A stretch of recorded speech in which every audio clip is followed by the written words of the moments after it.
Hello everyone, welcome to logical education. I am Raksha Raghuvanshi और इस lecture में हम समझेंगे वेब 3.0 क्या है। यहाँ पर वेब का मतलब है इंटरनेट से, तो इंटरनेट का फर्स्ट, सेकंड और third version that is web 3.0। जिस तरह से हम विंडोज को अपडेट करते हैं, विंडोज 7 आया, फिर कुछ अपडेट हुआ, फिर विंडोज 8 आया, फिर अपग्रेड होके विंडोज 10 आया, 11 आया। तो इस तरह से कुछ ना कुछ इम्प्रूवमेंट होता गया और हमारा जो विंडोज है वो अच्छा होता गया। सेम इसी तरह से हम भी चाहते हैं कि इंटरनेट भी और अच्छा और अच्छा और अच्छा होता जाए। तो अभी इंटरनेट हमारे सामने काफ़ी अच्छा दिखता है आपको। इंटरनेट पे आप आजकल जो चाहे वो इंटरनेट पे आपको मिल जाता है। लेकिन यहाँ पे कुछ कंसर्न्स भी है, जैसे कि प्राइवेसी कंसर्न है। साथ ही साथ हमारी ओनरशिप नहीं रहती हमारे ही कंटेंट पर। जैसे कि जो मैं अपलोड कर रही हूँ वो जो कंटेंट है वो यूट्यूब का हो गया, तो यूट्यूब चाहे तो कुछ भी इसके साथ कर सकता है। सेम इसी तरह से फेसबुक पर हमारा डेटा है, तो फेसबुक चाहे तो हमारे डेटा के साथ कुछ भी कर सकता है, क्योंकि एक्चुअल में ओनर वो है, ना कि आप जो डेटा अपलोड कर रहे हो। तो यहाँ पर आपकी ओनरशिप नहीं है, आपकी प्राइवेसी नहीं है उस कंटेंट पर। तो यही कुछ इम्प्रूवमेंट आएंगे आपको वेब 3.0 में। क्या इसके आने के बाद गूगल फेसबुक की मोनोपोली खत्म हो जाएगी? इस लेक्चर में हम ये समझेंगे, प्लस हम बहुत डिटेल में समझेंगे क्या डिफरेंस है वेब 1.0, 2.0 और 3.0 में। क्या फैसिलिटीज आपको देखने को मिलेंगी। ये ब्लॉकचेन टेक्नोलॉजी पर वर्क करेगा, जो कि क्रिप्टो करेंसी में यूज होती है, जो बिटकॉइन आप बात करते हैं। तो कहीं ना कहीं क्या रिलेशन है इसका क्रिप्टो करेंसी या बिटकॉइन से, वो भी हम इस लेक्चर में डिस्कस करने वाले हैं। काफी इंपॉर्टेंट है। फर्स्ट आपको ये जानना पड़ेगा कि वेब 3.0 समझने से पहले वेब 1.0 क्या है। ओके, या इंटरनेट कहाँ से स्टार्ट हुआ, क्या मतलब है इस चीज का। तो देखिए, बेसिकली इंटरनेट 1990s में हमारे यहाँ पे इंटरनेट आया। और इंटरनेट पे हम जो भी चीजें सर्च करते थे वो स्टैटिक पेजेस में होती थी। स्टैटिक पेजेस मतलब क्या है? देखिए, एक होते हैं स्टैटिक पेजेस, एक होते हैं dynamic pages. Static pages basically आपका कंटेंट है, आप बुक्स की तरह उसको रीड कर सकते हो। बुक्स में जो लिखा हुआ है वो सभी लोगों को एक जैसा दिखेगा। ऐसा नहीं है कि आपको अलग दिखे, मुझे अलग दिखे। मैंने जो सर्च किया वही सेम चीज अगर आपने सर्च की तो आपको एक ही चीज दिखेगी। लेकिन अभी आप देखते हो कि आपकी फेसबुक पर अलग कंटेंट होगा, एक ही तरह का फेसबुक है, बट फिर भी आपके पे अलग ऐड दिखाए जाएंगे, आपको अलग तरह की वीडियोस दिखाई जाएंगे, मुझे अलग तरह का इंटरफेस दिखाया जाएगा। हम दोनों यूज कर रहे हैं सेम ही प्लेटफॉर्म, बट हमें अलग अलग चीजें दिखाई जा रही हैं।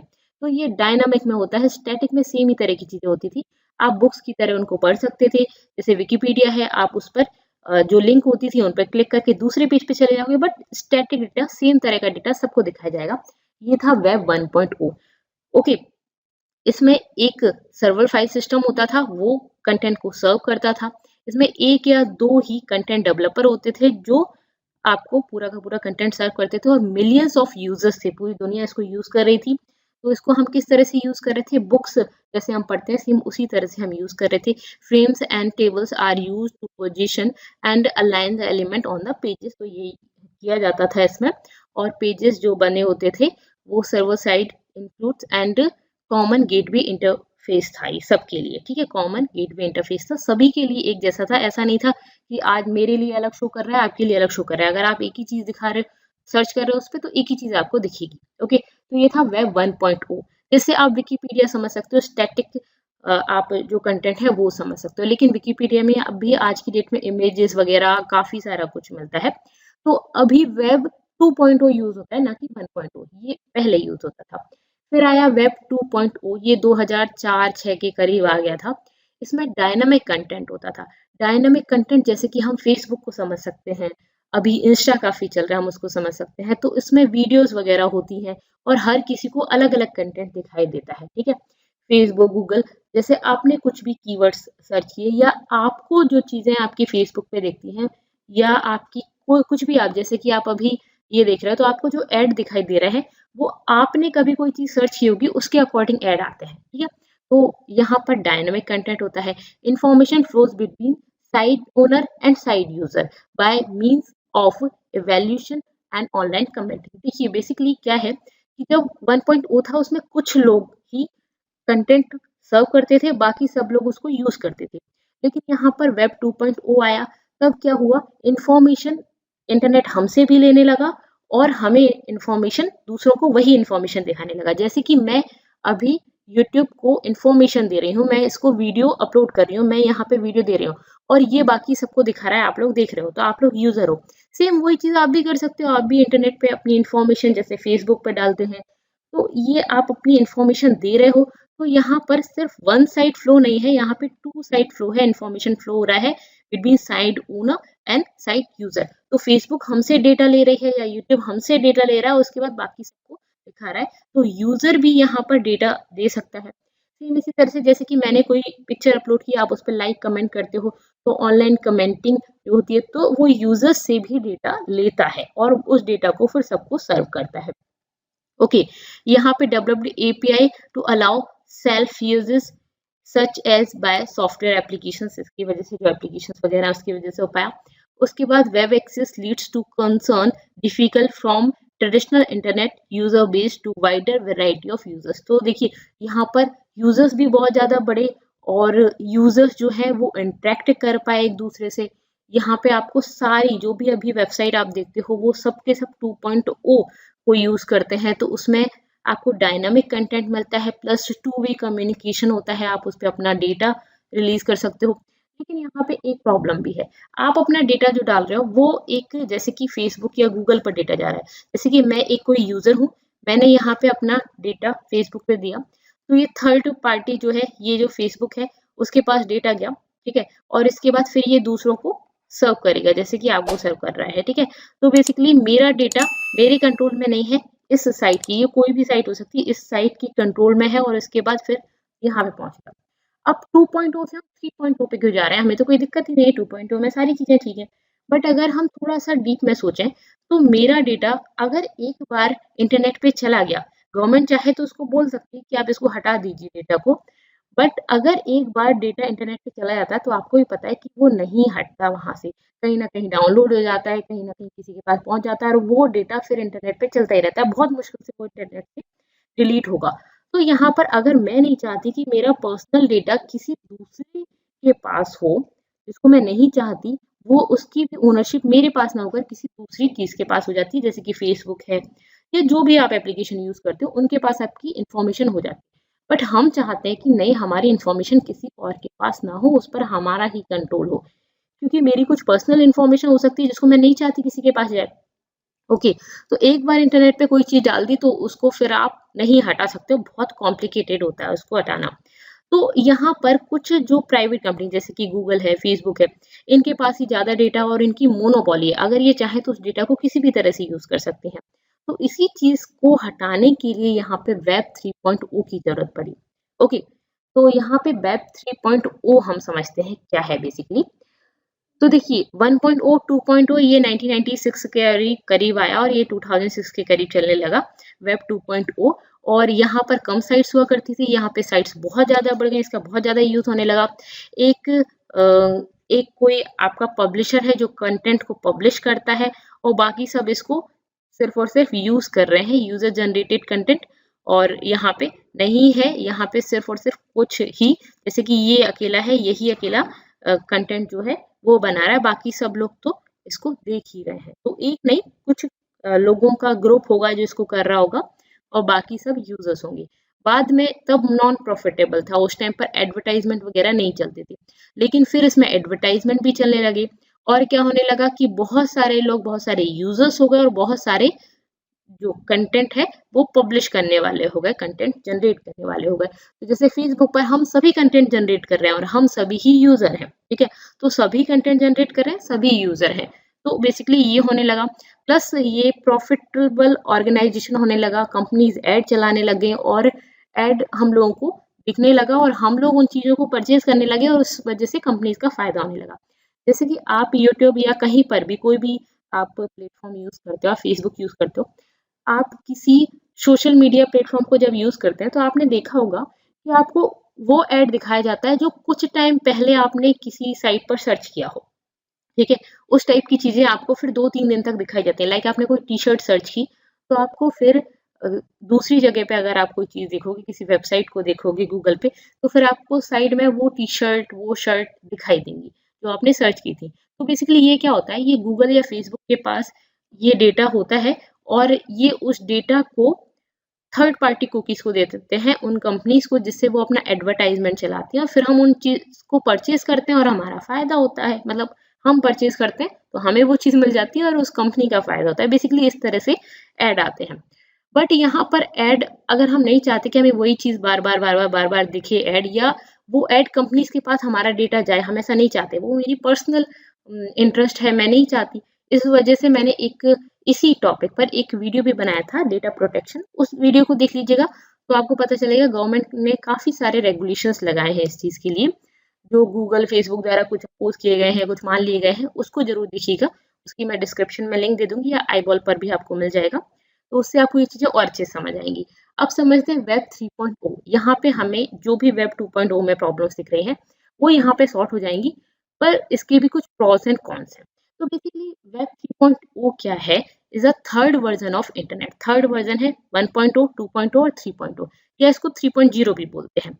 Is expected to bring paradigm shift in a way we browse. हम जिस तरह से ब्राउज करते हैं, जिस तरह से चीजों को सर्च करते हैं, इसमें बहुत चेंज देखने को मिलेगा। Interact socially and even shop on the internet, इन सब चीजों में हमें थोड़ा सा फर्क देखने को मिलेगा। जैसे कि हम इंटरनेट पे कोई चीज सर्च करते हैं, हम कोई चीज सर्च करना चाहते हैं, तो ये हमारे कीवर्ड्स को देख के, हमने जो भी कीवर्ड यूज किए उन कीवर्ड को देख के हमें डेटा शो करता है। जैसे कि अभी आपने सर्च किया होगा, आपने वेब 3.0 सर्च किया हो, या आपने सर्च किया हो व्हाट इज वेब 3.0, तो मेरे थंबनेल पे या मेरे यहाँ पे टैग में लिखा हुआ है वेब 3.0। मैंने कुछ कीवर्ड्स यूज किए, व्हाट इज वेब 3.0, तो उसके अकॉर्डिंग आपको ये डेटा दिखाया है। ओके, ये जो 3.0 हुआ ना, उसमें इस डेटा को बहुत अच्छे से, एक्चुअल ऐसा नहीं है कि मैंने जो कीवर्ड्स यूज किए हैं उसके अकॉर्डिंग आपको डेटा दिखाएगा, उसको तो ध्यान में रखेगा ही, प्लस आप क्या सर्च करना चाहते हैं, आप में थोड़ी सी आपने लिखने में एरर भी की है तो भी आपको ज्यादा एक्यूरेट डेटा दिखा पाएगा इसके कंपैरिजन में। ओके, इनफैक्ट सोशली और ज्यादा अच्छे से या और अलग तरीका होगा इसका। ओके, अभी इस पर वर्क चल रहा है, अभी ये आया नहीं है, और अगर इसको कोई बहुत बड़ा ऑर्गेनाइजेशन इसको सपोर्ट करता है, फंडिंग करता है, तो ये हो सकता है काफी जल्दी आ जाए। ओके, और 10 साल में ऐसा है कि पूरा का पूरा आपका इंटरनेट का तरीका ही चेंज हो जाएगा। ओके, अगर ये चलता है तो इसमें कुछ प्रॉस हैं, कॉन्स हैं, उनको भी डिस्कस करेंगे। While 2.0 improve communication and online interaction. 2.0 में क्या हुआ, कम्युनिकेशन बढ़ा, ऑनलाइन इंटरेक्शन बढ़ा, हम लोग कमेंट करने लगे, हम लोग बात करने लगे, हम लोग वीडियोस शेयर करने लगे, तो कम्युनिकेशन इंप्रूव हुआ, इंटरेक्शन इंप्रूव हुआ। यहाँ पर हमारे सामने दिक्कत है पर्सनलाइजेशन की, डेटा पर्सनलाइजेशन। अब कंटेंट जो है उसकी ओनरशिप की, हम उसके ओनर नहीं है, जो भी हम फेसबुक पे अपलोड कर रहे हैं या किसी भी सोशल मीडिया प्लेटफॉर्म पर अपलोड कर रहे हैं, हम उसके ओनर नहीं है, तो इसके बाद हम उसके ओनर हो जाएंगे। शेयरिंग ऑफ कंटेंट, हम अपना डेटा शेयर करना चाह रहे हैं, नहीं करना चाह रहे हैं, या कौन सा डेटा हमें शेयर करना है, इस चीज की ओनरशिप हमारे पास होगी। तो ये फायदा होगा वेब 3.0 से। इस डायग्राम को भी समझेंगे थोड़ा सा, आपको यहाँ पर पूरा मैं लेक्चर में बताऊंगी तभी समझ आ जाएगा।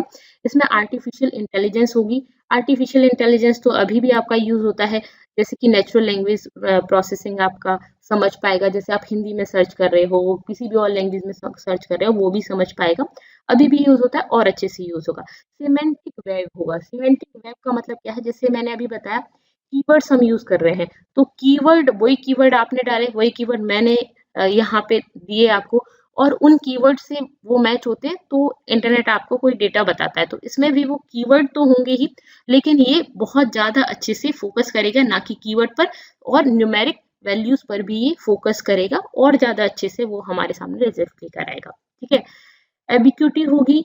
इसका मतलब क्या है, every device will be connected to the network. बहुत इंपॉर्टेंट है, आगे समझ आएगा ये। यहाँ पे क्या है, सिर्फ और सिर्फ एक चीज की मोनोपोली नहीं होगी। यहाँ पे हम क्या कर रहे थे, हम फेसबुक पर या गूगल पर कोई डेटा अपलोड कर रहे थे, वहां से दूसरे पर्सन के पास जा रहा था। यहाँ पर कनेक्टिविटी 1-to-1 कनेक्टिविटी होगी, पीयर टू पीयर कनेक्शन होगा, डिसेंट्रलाइज नेटवर्क होगा। लाइक मेरे से आपके पास जा रहा है थर्ड पार्टी, जैसे कि आपका जो यूट्यूब है, वो यहाँ पर मेन हम दोनों के बीच में मेन पार्टी नहीं होगा, या हम दोनों के बीच का लिंक नहीं होगा। यहाँ पे पीयर टू पीयर नेटवर्क होगा। और इनहेंस्ड कनेक्टिविटी, कनेक्टिविटी इनहेंस होगी। ओके, तो इसे ये एक फायदा है। और कनेक्टिविटी क्यों इनहेंस होगी ये आपको समझ आएगा आगे। ठीक है, इसके बाद 3D ग्राफिक्स यूज होंगे। 3D ग्राफिक्स किस तरह से, जैसे कि मैंने आपको फर्स्ट बताया स्टैटिक पेजेस होते थे, फिर उसके बाद हमने देखा कि डायनामिक पेजेस होने लगी। अब यहाँ पर ये वर्चुअल रियलिटी को यूटिलाइज करेगा, रियलिस्टिक और नेचुरल लुकिंग ग्राफिक्स होंगे। जैसे कि अभी हम कुछ एग्जांपल्स डिस्कस करेंगे, तो उसमें 3D ग्राफिक्स, जैसे हम बिटकॉइन की बात करते हैं या इसमें जो ब्लॉकचेन टेक्नोलॉजी यूज होगी, तो यहाँ पर बेसिकली कुछ ऐसे सॉफ्टवेयर्स हैं जिनमें 3D ग्राफिक्स यूज होते हैं, तो वो ही इसमें भी यूज होंगे ज़्यादा अच्छे तरीके से। ओके, अब ये अपडेटेड वर्जन है इंटरनेट का, will make use of blockchain. ठीक है, ब्लॉकचेन टेक्नोलॉजी यूज करेगा, इसका मतलब ये जो टेक्नोलॉजी है वो बिटकॉइन और अदर क्रिप्टो करेंसी में यूज होती है। तो यहाँ पर ये अलाउ करेगी इंटरनेट को कि ये सपोर्ट करे डिसेंट्रलाइज नेटवर्क को। अभी सेंट्रलाइज नेटवर्क होता है, हम जो भी डेटा अपलोड करते हैं वो सारा का सारा एक ही प्लेटफॉर्म पर चला जाता है, ये इसका ओनर होता है, जैसे कि आपका फेसबुक हो गया, गूगल हो गया, जो भी है। ठीक है, या अभी आप इंस्टा वगैरह चलाते हो तो वो आपका एक सेंट्रलाइज कंपनी हो गई, सारा डेटा इसके पास है और ये इसका ओनर है। अब क्या डिसेंट्रलाइज होगा, ये कोई आपका चीज नहीं होगी। ठीक है, यहाँ पे डिसेंट्रलाइज नेटवर्क होगा। As a result website owner will no longer need to depend on servers owned. यहाँ पे हमें किसी फेसबुक, यूट्यूब इन पर डिपेंड होने की जरूरत नहीं है। हम इन बिग कंपनीज के द्वारा ये चलाए गए सर्वर से उन पर डिपेंडिंग होंगे, हम खुद के ओनर खुद होंगे। ठीक है, तो इसके कुछ नुकसान भी है, हालांकि उनको हम अभी डिस्कस करने वाले हैं। तो पहले तो हम प्रॉस फायदे देख लेते हैं, वो आपको समझ ही आ गया। मोर रिलायबल होगा। मोर रिलायबल का मतलब क्या है कि यहाँ पे फ्रीडम होगी क्रिएटर्स को, कि क्रिएटर्स और यूजर्स को फ्रीडम होगी। पहली चीज तो डिसेंट्रलाइज नेटवर्क होगा। डिसेंट्रलाइज मतलब क्या होता है, एक होता है सेंट्रलाइज नेटवर्क जिसमें यूजर्स अपना डेटा अपलोड करते हैं और ये दूसरों को, सभी डेटा इन्हीं के पास आ रहा है और ये फिर दूसरों को दिखा रहे हैं। ठीक है, ओनरशिप इसकी है। डिसेंट्रलाइज में क्या होता है, जैसे कि डेटा हर किसी के पास है। ठीक है, हर कोई अपना डेटा यहाँ पे अपलोड कर पा रहा है, यहाँ पे कोई एक सेंट्रलाइज चीज है ही नहीं, यहाँ पे सारा डिसेंट्रलाइज है। ठीक है, तो हम खुद की जो कंटेंट है उसकी ओनर होंगे। ओके, क्लियर है। तो यहाँ पर यूजर जो होगा वो ही अपने डेटा को कंट्रोल कर सकेगा। ठीक है, ना कि यहाँ पे कोई थर्ड पार्टी, जैसे कि फेसबुक हो गया, यूट्यूब हो गया या गूगल हो गया, ये नहीं करेंगे ना, इनकी जगह पे हम ही अपने डेटा को कंट्रोल कर सकेंगे और इसी वजह से ये मोर रिलायबल होगा, क्योंकि ये डिसेंट्रलाइज डेटा है। उसके बाद it will truly for anyone और एनीवन, मतलब ये हर किसी के लिए। ठीक है, जैसे मैं अपना डेटा कर पा रही हूँ, तो यही एक चीज है कि यहाँ पे सिर्फ और सिर्फ बिग कॉर्पोरेशन जो है उनका कंट्रोल नहीं है, हर किसी के लिए डिसेंट्रलाइज एप्स वगैरह होंगी। तो इस वजह से ये किसी एक का नहीं है, रेस्ट्रिक्शंस नहीं है इसमें, कोई भी एक्सेस कर सकता है, किसी के लिए भी होगा। थर्ड आता है आपका centralize increase personalization of the internet. अब हम पर्सनलाइजेशन इंक्रीज कर सकते हैं, किस तरह से पर्सनलाइजेशन, जैसे मेरा डेटा है, मेरा उस पर अधिकार है, मैं अपने डेटा को अपने हिसाब से कर सकती हूँ, तो इस वजह से ये पर्सनलाइजेशन होगा, मेरी प्राइवेसी होगी यहाँ पे। Web 3.0 will help sellers to market better. अब ये और अच्छी चीज है कि वेब 3.0 में क्या होगा, जैसे अभी जो कंपनीज हैं, जो कंपनीज आपका एडवर्टाइजमेंट चलाती हैं, तो यहाँ पे क्या होता है कि ये जो फेसबुक है, गूगल है, ये थर्ड पार्टीज को अपना डेटा देती हैं। जो भी हम डेटा यहाँ पे डालते हैं, जो भी हम ब्राउज करते हैं, जो भी हम काम करते हैं, वो सब फेसबुक, गूगल इन पर स्टोर हो जाता है। जो भी चीज हम सर्च करते हैं, फिर ये थर्ड पार्टीज को पहुंच जाती है और उसके अकॉर्डिंग वो हमें ऐड दिखाते हैं, यही होगा। लेकिन यहाँ पर कंपनीज को भी क्या नुकसान है, वो किसी एक पर्सन का एक पर्टिकुलर डेटा उसको नहीं पता होता कि ये चीज है यहाँ पे। ठीक है, तो वो आपको किसी भी तरह की ऐड दिखाती है, लेकिन यहाँ पे वही ऐड आपको दिखाई जाएंगी जो आप चाहते हैं, तो ये बहुत ज्यादा आपके लिए सही होगा। ओके, नेक्स्ट है अनइंटरप्टेड सर्विसेज। अनइंटरप्टेड सर्विसेज किस तरह से होंगी, जैसे कि एक है सेंट्रलाइज नेटवर्क, एक है डिसेंट्रलाइज नेटवर्क। सेंट्रलाइज नेटवर्क में जैसे कि फेसबुक है, गूगल है, तो अब जब फेसबुक, गूगल पर उसके नेटवर्क में अगर कोई प्रॉब्लम आती है, तो आपको भी डेटा शो नहीं होता। ठीक है, उनके नेटवर्क प्रॉब्लम आती है या उनके डेटा में कोई प्रॉब्लम आ जाए या उनका हैक हो जाए, तो सबके लिए दिक्कत है। बट यहाँ पर पीयर टू पीयर कनेक्शन होगा। इसका मतलब है कि अगर फेसबुक और गूगल कोई बीच में है ही नहीं, तो उनके डेटा में प्रॉब्लम आ रही तो हमें तो कोई दिक्कत ही नहीं है, हमारे डेटा में प्रॉब्लम आए तो हमें दिक्कत होगी। जैसे कि आपका इंटरनेट में कोई प्रॉब्लम आ रही है तो आपका डेटा शो नहीं होगा, बट मेरे में तो कोई प्रॉब्लम नहीं है, मेरा डेटा तो सबको शो होगा। कि मेरे में प्रॉब्लम आ रही है तो आपका तो शो होगा ही, तो अनइंटरप्टेड सर्विसेज होंगी इसमें। ठीक है, इसके बाद कॉन्स भी कुछ है और ये कॉन्स थोड़े ज्यादा है, जैसे कि ओनरशिप कंसर्न हुआ है यहाँ पे। यहाँ पर ट्विटर की फॉर्मर सीईओ जैक डॉर्से ने बोला कि यहाँ पे आप बोल रहे हो कि कोई सेंट्रलाइज्ड ये डेटा नहीं है, कोई एक ओनर नहीं है, लेकिन ऐसा नहीं होगा। जिन लोगों ने इस प्लेटफॉर्म को बनाया है उनको तो पता है कि ये किस तरह से वर्क करता है, जबकि जो यूजर्स है उनको नहीं पता है। तो इस समय एक ओनरशिप का नहीं होगा और ये नहीं पता चलेगा कि मतलब जो एक्चुअली इन्वेस्टर्स हैं उनको सब पता है। तो यहाँ पे किसी का ओनरशिप आप बोल नहीं रहे हो, लेकिन एक्चुअल में ओनरशिप तो है ही, ठीक है। तो वो ही सेंट्रलाइज ही रहेगा, डिसेंट्रलाइज नहीं होगा। लोगों ने बनाया उनको तो पता है, तो वो उसको अच्छे से रेगुलेट कर सकते हैं। दूसरी चीज है कि ये tough to regulate. Tough to regulate, ये कुछ एक्सपर्ट्स का कहना है कि ये जो डिसेंट्रलाइजेशन है उसकी वजह से काफी सारी डिफिकल्टीज हो जाएंगी मॉनिटरिंग करने में, रेगुलेटिंग करने में। जैसे कि साइबर क्राइम वगैरह होते हैं, तो अभी गवर्नमेंट क्या करती है, कुछ भी ऐसा डेटा अपलोड होता है तो इन कंपनीज को बोलती है कि आप इस डेटा को हटाओ, जिससे कि दंगे वगैरह ना हो, साइबर क्राइम वगैरह ना हो। तो ये फेसबुक वगैरह ये सब अपने प्लेटफॉर्म से कुछ गलत डेटा हटाने के लिए जिम्मेदार होते हैं। इनके पास जो डेटा है उसकी इन्हीं लोगों को जिम्मेदारी लेनी होती है। हालांकि अभी जो डेटा प्रोटेक्शन बिल आया है उसमें ये सब चीजें हैं, अभी उस पर वर्क चल रहा है। लेकिन अगर हर किसी का अपने डेटा पे कंट्रोल हो जाएगा तो वो किस किस को मना करेगी गवर्नमेंट, तो ये भी दिक्कत हो जाएगी। साइबर क्राइम वगैरह बढ़ सकते हैं, ऑनलाइन अब्यूज बढ़ सकते हैं, तो ये दिक्कत होगी। ओके, नेक्स्ट है surfing web 3.0 will require better processor. अब देखिए, जैसे कि मेरे कंप्यूटर का, मेरे लैपटॉप का प्रोसेसर नॉर्मल है, मेरा डेटा जो है वो प्रोसेस हो रहा है फेसबुक वगैरह के पास जाके। अब अगर मैं ही खुद उसको अपलोड कर रही हूँ तो मुझे बहुत अच्छे प्रोसेसर की जरूरत होगी, तो हर किसी को बहुत अच्छी प्रोसेसर की जरूरत होगी। तो यहाँ पर अबव एवरेज स्पेसिफिकेशन चाहिए होंगी हमको, अगर हमें आगे जो नेक्स्ट वर्जन है इंटरनेट का वो यूज करना है, 3.0 यूज करना है। तो अब नेक्स्ट है existing website owners will be compelled to upgrade. यहाँ पे कुछ वेबसाइट्स अभी हैं जो कि वेब 2.0 पे काम कर रहे हैं। अब इनको भी अगर मार्केट को कैप्चर करना है, बनाए रखना है और वेब 3.0 अच्छे से चला, तो इनको भी अपना जो वेबसाइट वगैरह है उनमें चेंज करना पड़ेगा, उनको अपग्रेड करना पड़ेगा। इसके बाद इजियर एक्सेस होगा किसी भी पर्सन की पर्सनल और पब्लिक डेटा का। क्या मतलब है इस बात को समझते हैं। जैसे कि मैंने कोई चीज फेसबुक पर अपलोड की, अब मैं ही उसकी ओनर हो गई, अभी अपलोड करती हूँ तो अभी फेसबुक की जिम्मेदारी रहती है, फेसबुक का जो कंटेंट है उसकी फेसबुक की जिम्मेदारी है।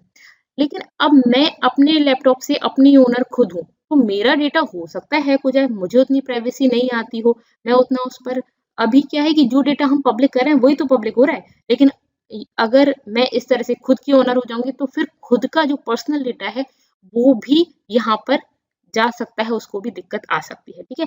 तो जो एग्जिस्टिंग वेबसाइट है उनको अपग्रेड करना पड़ेगा, प्लस पर्सनल जो डेटा है हमारा, जो पब्लिक डेटा है, वो कोई भी एक्सेस कर सकता है, हैक हो सकता है वो डेटा, तो ये प्रॉब्लम आ सकती है।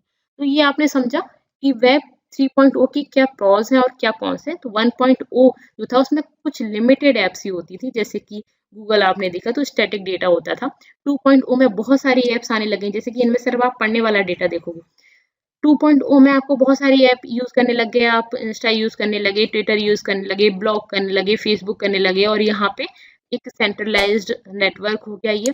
फिर अब हमारी और रिक्वायरमेंट आगे बढ़ी, तो वेब 3.0 में क्या होगा, कोई इंटरमीडियरीज नहीं होंगी यहाँ पे, जैसे कि ये इंटरमीडियरीज थी ये नहीं होंगी, और डिसेंट्रलाइज डेटा होगा। आप अपने डेटा के ओनर हो गए यहाँ पे, जैसे कि आप ब्रेव की बात करते हैं, ये भी एक डिसेंट्रलाइज है, और ये यहाँ पे इस तरह की जो 3D ग्राफिक्स वगैरह वो यूज करता है, इसके खुद की ही जो खुद का ही ब्राउजर है उसी में ये चीज है, ठीक है। तो बेसिकली ये डिसेंट्रलाइज होगा, और जैसे बिटकॉइन वगैरह यूज करते हैं तो इनके नाम आपने नहीं सुने, अब आपको जब ये वेब 3.0 या 3.0 आएगा तो ये सब चीजें भी देखने को मिलेगी। तो यहाँ पे हमने इसके प्रॉज एंड कॉन्स दोनों जाने, लेकिन अभी इस पे काम चल रहा है, ठीक है। और काम जब एक्चुअल में बाद में जब बन के आएगा तो हो सकता है ये इससे काफी डिफरेंट रहे जो मैंने आज बताया है। क्यों? क्योंकि अभी हमारे पास जो इन्फॉर्मेशन अवेलेबल है वहां तक का मैंने आपको बताया, लेकिन जब इसका वर्क और आगे बढ़ेगा और आगे बढ़ेगा और एक्चुअल जो वर्जन आएगा हो सकता है उसमें काफी कुछ अलग हो, ठीक है। तो ये तो आगे ही पता चलेगा इसमें क्या कुछ अलग होगा, कितना ये मैच करेगा, ठीक है। बट यहाँ पे ये चीज जरूर है कि ये बिटकॉइन में जो टेक्नोलॉजी यूज होती है, क्रिप्टो करेंसी में यूज होती है, वही यहाँ पे यूज हो रही है, तो इनका मार्केट हो सकता है और ज्यादा बढ़ जाए, ठीक है। तो ये आगे फायदा हो सकता है। लेकिन अगर आप सोचते हैं कि आज इंस्टेंट इनको कुछ फायदा होगा, तो इंस्टेंट तो कुछ फायदा नहीं है। 8-10 साल बाद ये चीज़ बहुत अच्छे से हमें देखने को मिलेगी।